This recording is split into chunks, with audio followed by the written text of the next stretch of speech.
Now you should watch this video if you are a sales professional already or you're looking to enter tech sales. If you're in a revenue generating role within a startup, this could be the founder themselves, this could be the sales team, could be the revenue ops team, the growth team, GTM guys, even marketing guys and sales ops, this one's for you. So in this video, we're going to cover the following: why making more market noise is always better, the skill sets required to be successful in today's software sales environment, mindset. Do you have what it takes? Are you being honest about who you are and what you want in life?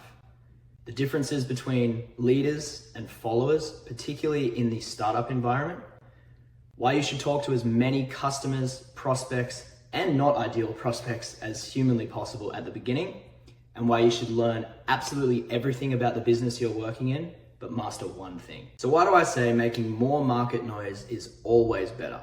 Well, since I moved to the US, I've realized that no one really cares what you have going on and what you're doing.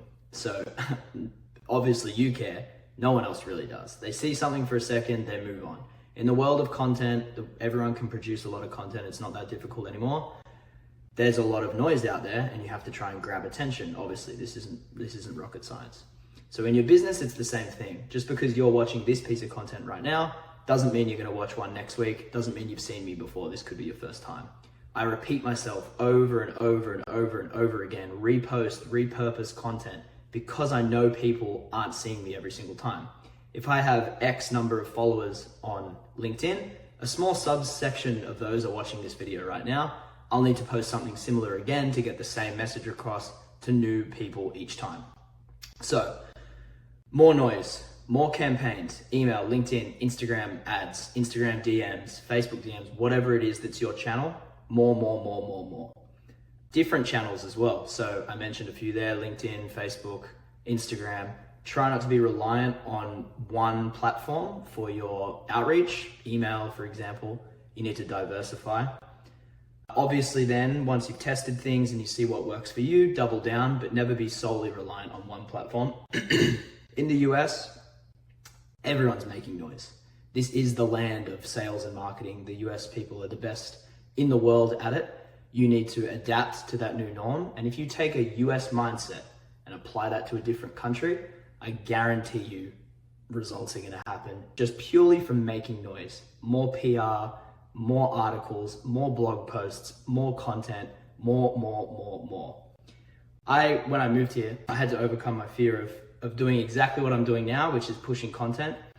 I actually did that quite strategically, where I filmed a few videos. I never posted them. I just wanted to see how I was in front of the camera. Turns out I'm okay, still not great, but we're learning as we go.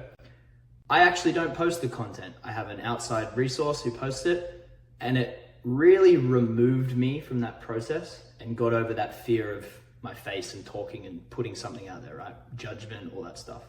So removing me from that equation was actually very helpful, and I only realized that 2-3 months into it, where I'm not involved in posting it. I'm way less precious about it. I just see a post pops up, people like it, people message me, all that stuff.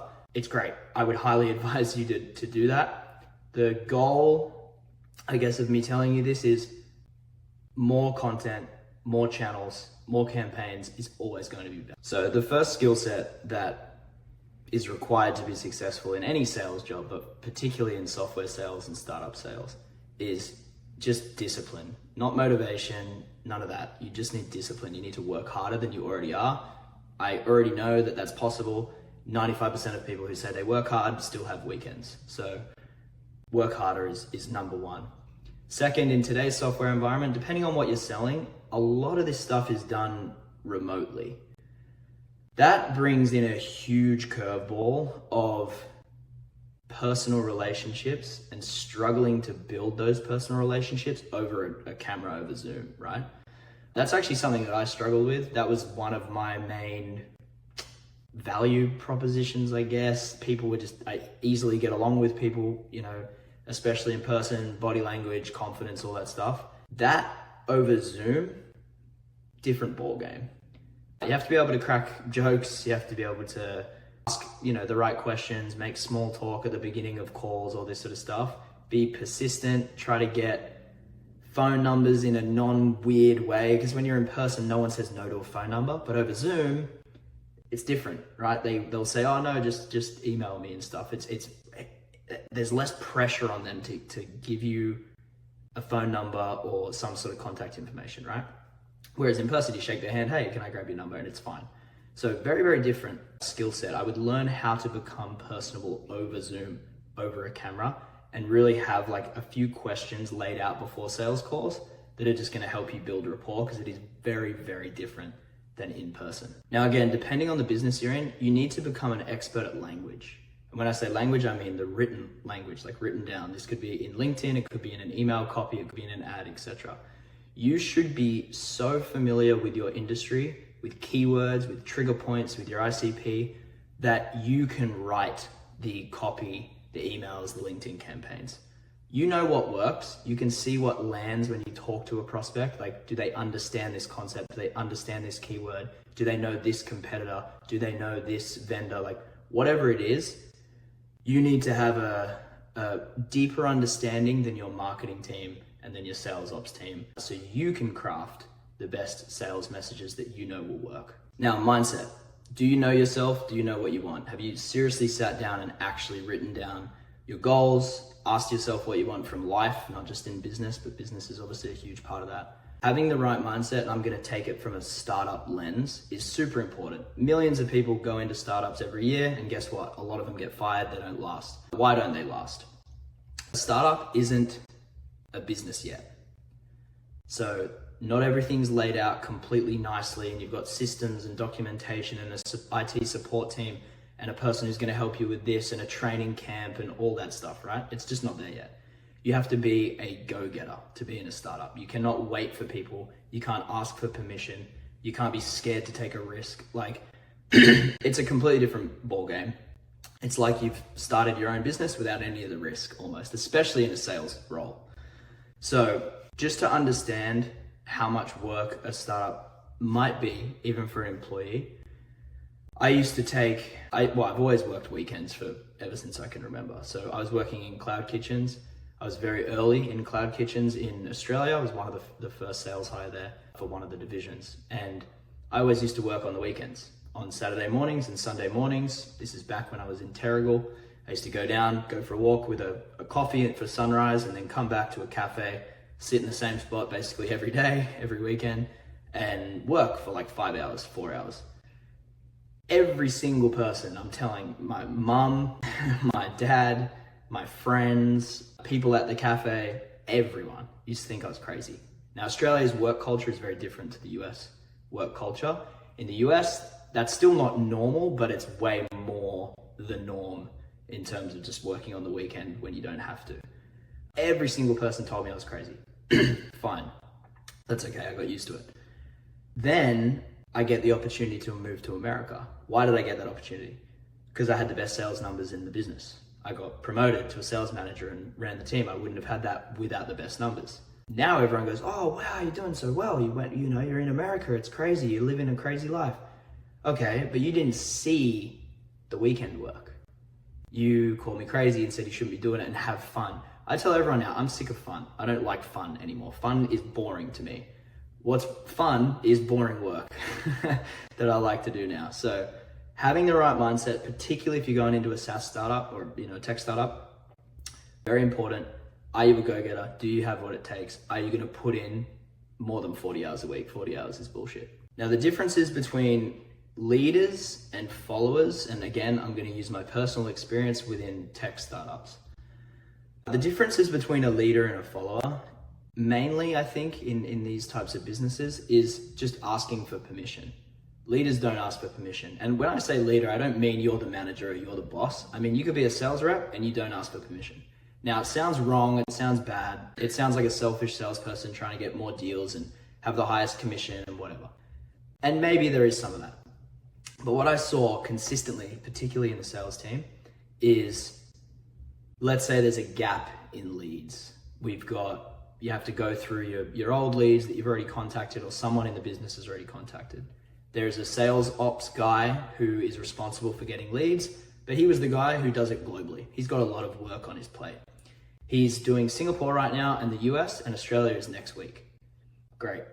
What does the person do, the salesperson who wants to call new, fresh leads who haven't been contacted? Well, the followers would go back through the list and re-call people, re-email people, whatever it is.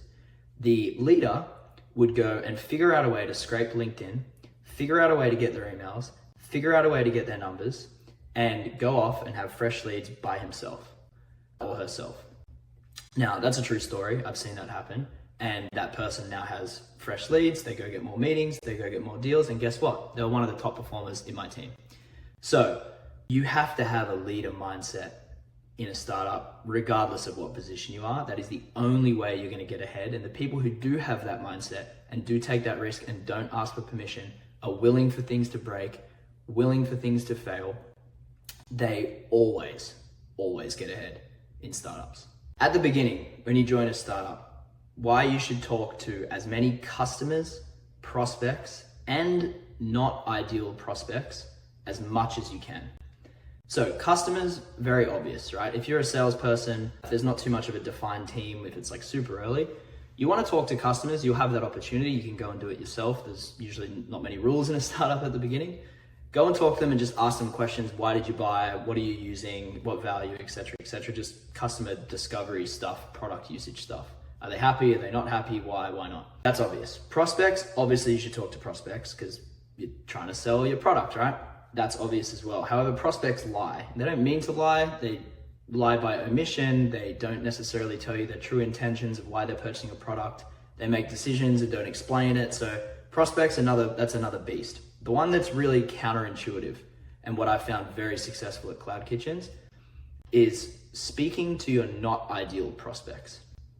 Now, that's hard to tell at the beginning because you're still figuring it out. We were targeting restaurants. Now, restaurants can be broken down into casual, fast casual, fine dining, QSR, all this stuff. There's subsegments of restaurants, cafes, etc. Turns out cafes are on the surface, when what we were selling, they should theoretically buy our product. What we found is they weren't ideal prospects. I only found that out because I went and spoke to them, right? On the surface, they can look like a prospect who might buy, and then you uncover that they don't buy. That actually helps you with refining who your ideal customer is. At the beginning, talk to everyone. Talk to absolutely everyone who, even for a second, if you look at their website, do 1 second of research, they could potentially buy your product. Go and talk to them. That will either confirm something or deny something and get you tighter on your ICP and who you're actually speaking to and how you speak to them. Why you should learn everything about the business you're in, but master one thing. So again, I'm going to pull on my experience from Cloud Kitchens. One of the things I was managed to do was immerse myself in projects where I had no business being in those projects at all. I'm talking like product related things. Marketing, okay, that's adjacent to sales, but still I shouldn't really be in a marketing project as like an AE. Global website updates. I built like an ROI calculator for one of the platforms that we had. I just learned everything I could about this business and I mastered how to sell the product. What that did for me, everyone used to come to me for the new ideas for our country. They were like, Halen will do it, Halen will do it, Halen will do it. So I had people hitting me up from the US, from Singapore, from Malaysia, like all these places. Randomly on Slack, I'd just get hit up. This could be a sales ops project. This could be just a direct selling thing. It could be a marketing idea. It could be whatever, take your pick. I got hit up by everyone. That allowed me to then build a name for myself within the business. Again, more noise within the business itself, and got me into rooms that otherwise I definitely wouldn't have been in. That backed up with the sales numbers, with the closing, definitely served me well. Got me to America, got me promoted, all that sort of stuff. So learn everything you can about the business and you will become the person people go to for something. As long as that something is hitting you up, it's a win. I think just to summarize this, like a lot of that information was sort of career driven and how I would think about going into a startup today, what moves I would make, what I would learn, who I would talk to, how would I get myself known within the business, all that sort of stuff. as well as just some general mindset things for sales and startups in general. It's probably one of the most difficult, fast moving industries is software sales. I know every industry says that, but it kind of is true. Software is easy to build, things change quickly, versus a building in real estate takes a number of years to build. Very, very different.